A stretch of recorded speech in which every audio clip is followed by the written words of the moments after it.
Greetings, friends. Saludos amigos. A medida que continuamos nuestro viaje a través del libro El conflicto de los siglos, vemos que a pesar de la terrible persecución e incluso del martirio, la verdad de Dios no pudo ser detenida. Hoy veremos la vida de otro joven que Dios levantó en el país de Francia. Y si recién nos acompaña, le animo a que descargue su copia gratuita de este maravilloso libro en el sitio web que se muestra en la parte inferior de la pantalla. Juan Calvino era un joven reflexivo y tranquilo que, como estudiante universitario, daba muestras de una mente poderosa y penetrante. Mostró una sincera devoción religiosa a Dios y a la Iglesia romana. Y sus profesores esperaban que algún día se convirtiera en uno de los más fuertes defensores de la Iglesia. Cuando Calvino escuchó por primera vez las enseñanzas de la Reforma, se estremeció al pensar que los herejes merecían el fuego que les habían dado. Pero un día se encontró cara a cara con las nuevas enseñanzas, ya que su propio primo, Olivetan, había aceptado la fe protestante. No hay más que dos religiones en el mundo, decía Olivetan. Una clase los hombres han inventado y según la cual se salva el ser humano por medio de ceremonias y buenas obras.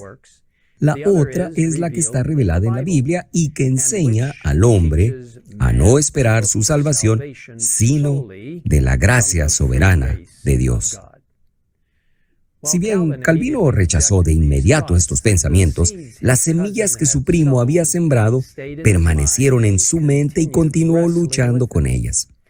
Calvino fue convencido de pecado en su propia vida y se dio cuenta de que no importa cuántas buenas obras hiciera o cuántas ceremonias participara, nada podría reconciliar su alma con Dios. Un día, mientras caminaba por una plaza pública, Calvino presenció la quema de un hereje. Estaba asombrado por la paz que descansaba sobre el rostro del mártir. En medio de las torturas de una muerte espantosa y bajo la terrible condenación de la Iglesia, daba el mártir pruebas de una fe y de un valor que el joven estudiante comparaba con dolor con su propia desesperación y con las tinieblas en que vivía a pesar de su estricta obediencia a los mandamientos de la Iglesia. Calvino sabía que los llamados herejes basaban su fe en la Biblia y estaba decidido a estudiarla y descubrir el secreto de su alegría. Ansiosamente, el joven estudiante buscó en las páginas sagradas y encontró la paz en Cristo. Había sido educado para convertirse en sacerdote, pero ahora se dio cuenta de que ya no podía seguir ese camino. Decidido a dedicar su vida por completo al Evangelio, Calvino dejó París y durante un tiempo trabajó en una pequeña ciudad de provincias, comenzando con la gente en sus casas. Rodeado de los miembros de la familia, leía la Biblia y exponía las verdades de la salvación. Quienes escucharon el mensaje pronto llevaron las buenas nuevas a los demás y rápidamente el mensaje se difundió de casa en casa y de pueblo en pueblo. Unos meses después, Calvino regresó a París, donde continuó yendo de casa en casa, abriendo la Biblia y compartiendo las buenas nuevas de la salvación en Cristo. Eventualmente, sin embargo, las autoridades se enteraron de lo que estaba haciendo y decidieron convertirlo en mártir. Calvino se sorprendió un día cuando sus amigos irrumpieron en su habitación con la noticia de que los oficiales iban en camino a arrestarlo.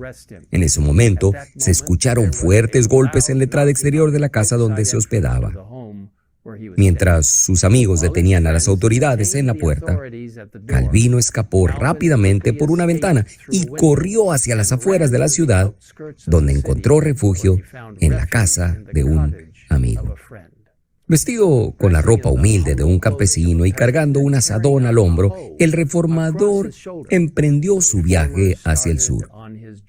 Si bien no se permitió la predicación pública, encontró una cueva y Calvino, junto con sus pequeños grupos de creyentes, se reunieron allí para leer la Biblia y orar. Fue en este lugar donde la Cena del Señor fue celebrada por primera vez por los protestantes en Francia. Y fue desde esta pequeña iglesia que fueron enviados varios evangelistas fieles. Eventualmente, Calvino regresó a París, pero encontró casi todas las puertas cerradas. Peor aún, algunos de los reformadores franceses, deseosos de ver a su país marchar de consuno con Suiza y Alemania, se propusieron asestar a las supersticiones de Roma con un golpe audaz que hiciera elevarse a toda la nación. Tuvieron éxito, pero no de la manera que esperaban. En una noche colocaron celosamente pancartas por toda Francia condenando la misa católica romana. Uno de estos carteles incluso se adjuntó a la puerta de la cámara privada del rey. Este movimiento celoso pero mal juzgado trajo la ruina, no solo a los que llevaron a cabo este acto, sino a los amigos de la Reforma en toda Francia. Continuó una terrible persecución, con medidas tomadas para arrestar a todos los luteranos en París. Una gran procesión, encabezada por funcionarios de la iglesia y el propio rey, se abrió paso por las calles de la ciudad, arrastrando a los creyentes de sus hogares y torturándolos sin piedad antes de quemarlos vivos en las plazas públicas. El ejemplo de lo que hicieron algunos de los creyentes reformados en Francia en esa fatídica noche debería servirnos hoy como una advertencia. Si bien estamos llamados a compartir la verdad de Dios, siempre debemos hacerlo con amor. Nunca debemos tener un espíritu de condenación o tomar acciones precipitadas pensando que podemos lograr la obra de Dios usando los métodos de Satanás. En Zacarías capítulo 4, versículo 6 leemos: «No con ejército, no con fuerza, sino con mi espíritu, ha dicho Jehová de los ejércitos». Es solo a través de su espíritu que podemos realizar su obra. Lamentablemente, la Reforma en Francia sufrió muchas pérdidas y se recuperó la supremacía papal, y junto con ella, la temida Inquisición. Y muchas atrocidades demasiado terribles para cometerse a la luz del día volvieron a perpetrarse en los secretos y oscuros calabozos. Miles y miles fueron asesinados u obligados a huir a otros países. Pero a pesar de la severa persecución, la Reforma no fue erradicada. Calvino, junto con muchos otros reformadores, huyó a Ginebra, Suiza, en busca de seguridad. Esta ciudad se convirtió en refugio de los reformadores perseguidos de toda Europa occidental. Y era desde Ginebra de donde salían publicaciones y maestros a difundir la buena noticia.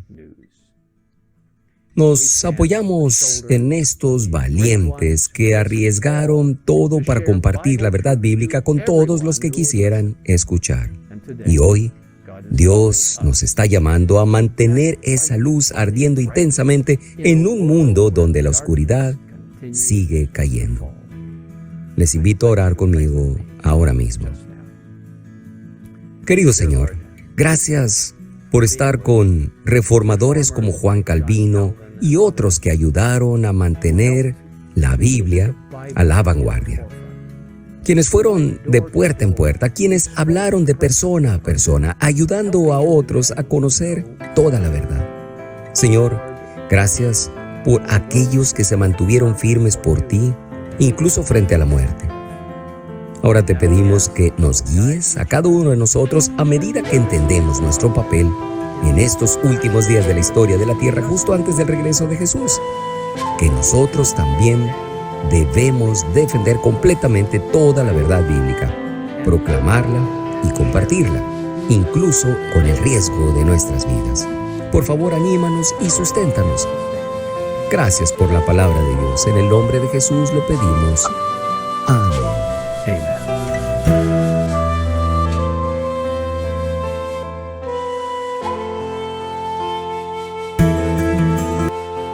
Agradecemos el mensaje especial del pastor Ted Wilson para el día de hoy. El conflicto de los siglos, capítulo 12, la Reforma en Francia, tercera parte. Amigos,